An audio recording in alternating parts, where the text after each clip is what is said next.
Hi everyone, welcome to my channel, Swedish with me. My name is Emily, and for those of you who are new, please go ahead and hit the subscribe button down below if you're not yet subscribed.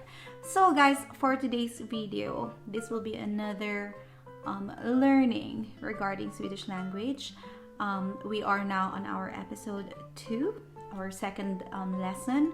So for today's lesson, it will be about pronouns or Swedish pronouns. So just like in English, we also have 4 different kinds of pronouns that we use here in Sweden. So I will be dividing this video into parts since I feel the need to explain it thoroughly because using Swedish pronouns are not as simple as English pronouns, if I should say, especially if you're a beginner.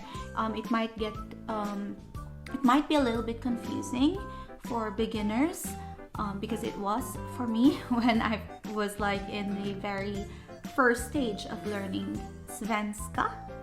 And so now I will be dividing this video or this topic into 3 parts. So it will be the first one, episode 2.0, is all about subjective and objective pronouns, since these two are the easiest one. And then we will be having the 2.1, which is the reflexive pronouns, and then the 2.2, which is the possessive pronouns. So yes, you have heard me right. Swedish pronouns are also divided into 4. We have subjective, objective, reflexive, and possessive. So let's go and dive into the first 2 pronouns. So if you guys wanted to learn Swedish with me, then just keep on watching. Okay, so before we proceed to the examples, or before we proceed to like the words, let's differentiate first what is subjective pronoun and objective pronoun. So just like in English, I mean literally it has the same meaning. Like subjective pronouns, they are the ones who do the action. They are the subject of the sentence, like the main subject of the sentence. So since they are the doer of the action, like let's say for example, I am cooking food for her. So who is cooking food? I. That's why I is a subjective pronoun. And who am I cooking food for? Who's going to receive the action that I am doing? It's her. So her is the objective pronoun. So that's how the subjective and objective pronoun differs from one another. Or another example is she is driving him home. So who is driving? Who is doing the action? It's she. So she is the subject. So who is she driving for? Who's going to receive the action? It's him. So him is the objective pronoun. So that's how the subjective and objective differs. And the same thing goes for Swedish pronouns.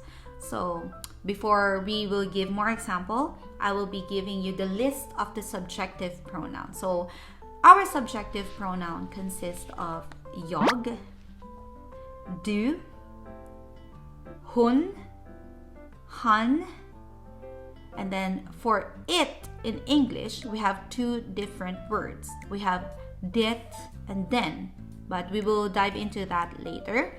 And then we also have vi, ni, and dom, which is spelled as de but pronounced as dom. Okay, so jag, du, hon, and han, they're very self-explanatory. I mean, just really easy. But why do we have 2 different words for an it in English?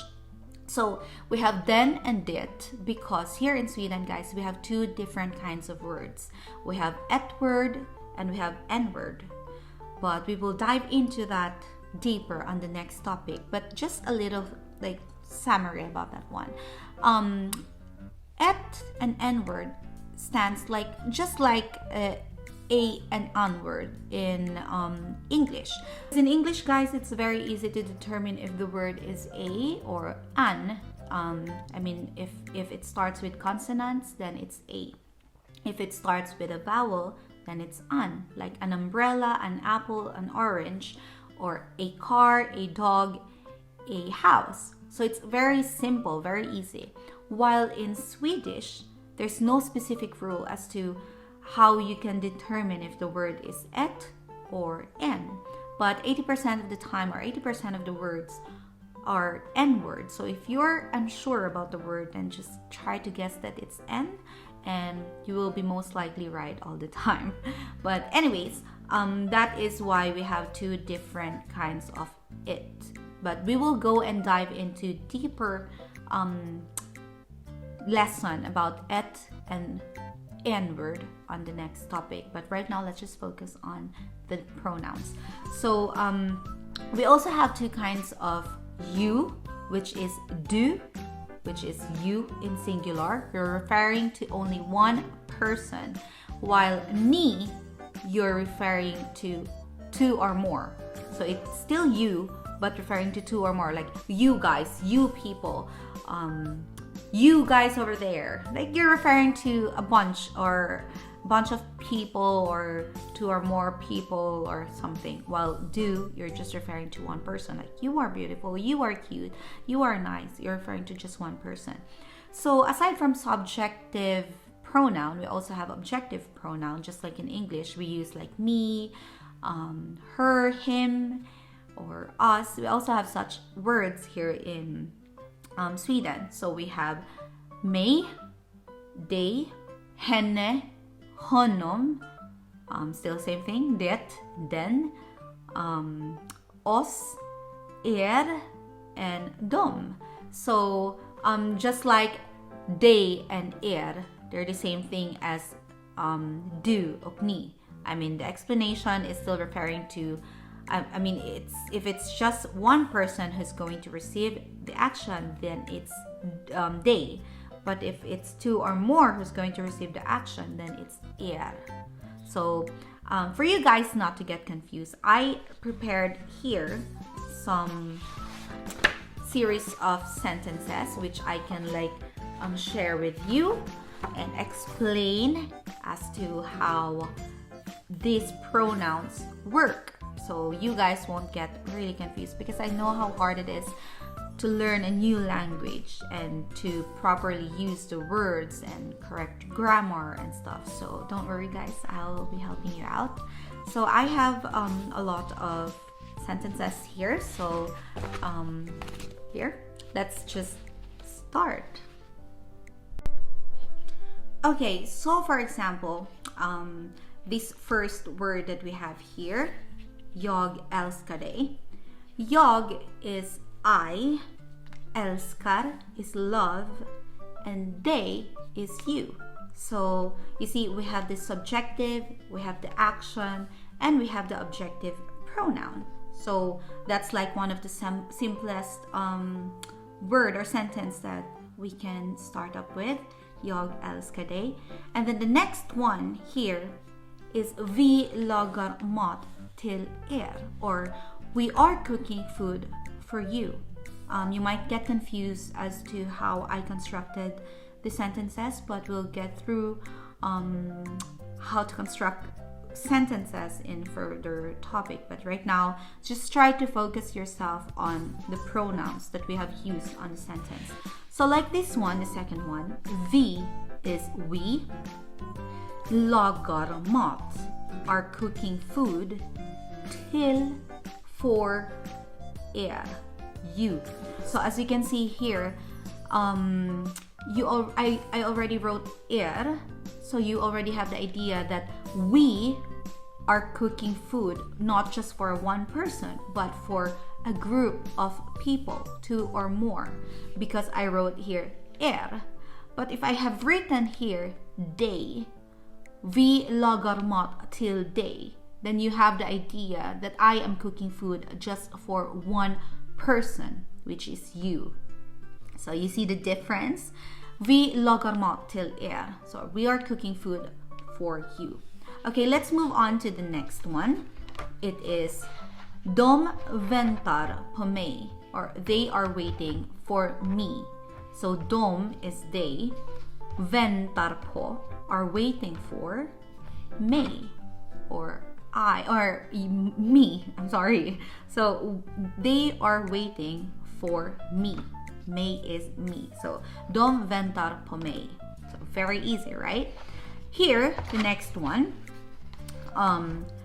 Ni ska komma med oss. Ni ska komma med oss. You, or you're referring to group of people, you guys should come with us. Ni ska komma med oss. So us is very simple, very easy to remember because it sounded like us. So ni, you're referring to a group of people. But if you will say you should come with us, you're referring to only one person, then it should be du ska komma med oss. Du ska komma med oss. But since we're referring, this sentence refers to group of people, then it will be ni ska komma med oss. Okay? So now this one, the next one. Hon gillar honom. She likes him. Simple. She likes him. Hon gillar honom. Honom is him, right? So very simple, really just like in English. Okay, this one. What if he doesn't like her? So you will say, han gillar henne inte. So he doesn't like her. But why does inte in the end? So we will talk more about inte in the next video. So let's just focus on the pronouns that we have used. Han, he, gillar, likes, henne, her, inte, not. So he does not like her. Yeah, I'll explain more about that one on the next topic probably. So that's like, let's just focus on this one, okay? And then now the other one here. Du är jättefin, or you are really pretty, or you are very pretty. So du, as you can see here, I'm referring to one person. Du är jättefin. You are very beautiful. You are very pretty. And next one, this one, guys, it is a how should I say? It is an example. These two here. Wait, I'll just move a little bit here. These two sentences here are an example for det and then, just so that I can give differences, or I can differentiate the two words for you. So let's start. What if the sentence is it has an N-word, which is godis, a candy. So jag gav henne en godis, den är söt. So as you can see here, guys, and goodies, or a candy, goodies here is an N-word. That's why when we say it is sweet, we use den är söt. It is sweet. Then here, the den word here refers to the candy, the goodies, which is an N-word. That's why we use den är söt. So jag gav henne en godis. I gave her a candy. Den är söt. It is sweet. Okay, so as you can see, we use den because and goodies is N-word. But what if the word is et? So I will be giving you the same example here. But the difference is it is an et word. So an apple is et äpple. So apple here is a et word. Okay, so jag gav henne ett äpple. Det är rött. So it is red because we have two kinds of apples. So I gave her an apple. It is red. Red. It is red. I gave her an apple. It is red. So I gav henne, her, ett äpple, an apple. So since apple is an et word, we cannot use den. We have to use det. Ett äpple, det är rött. Okay, so I'm sorry if I'm looking here, guys, because I'm trying to see if the words are in frame. Okay, so let's just make it a little bit far. Okay, so you can see the difference, right? Den är söt because den here refers to an N word, and det är rött because that here refer to an et word. So I hope you guys understand it. If you don't, feel free to comment your questions or clarifications on the comment section down below. So next, de kommer imorgon. Here we don't have any objective pronoun. We just have an adverbial of time, which is imorgon, tomorrow. So de kommer imorgon. They are coming tomorrow. De kommer imorgon. So kommer, guys, just like, in English, we usually have helping verb like are or is, usually, like very common. But here in Sweden, we don't use them. So the verb kommer, it means coming, but in sentence, it usually is like are coming, is coming. So you don't really need any helping verb. So de kommer imorgon. Don't worry, we'll get through that as well. De kommer imorgon. They are coming tomorrow. Very easy, plain and simple. And here, for example, more example of det and den. For example, the word is house. So a house, guys, here is an ett word, ett hus. So a house. What if you will say that the house is big or it is big? So you will say det stort. On the end part, guys, the stort word, we put t since we are referring or giving an adjective to the word which is an et word. So it's quite confusing, right? I know I sound confusing right now, but don't worry, we'll get through these kind of topics one by one. But just try to focus your attention to the pronoun right now. So det stort. The house is big, it is big. So we use det because the house is an et word. Stort. We add t on the end because it's an n word. But what if we are saying that the apartment is big, and an apartment here is an n word, en lägenhet. So an apartment, den stor, den stor. So den, because it's an n word, and stor, the basic form of the adjective without adding a t on the end, because it's not an n word.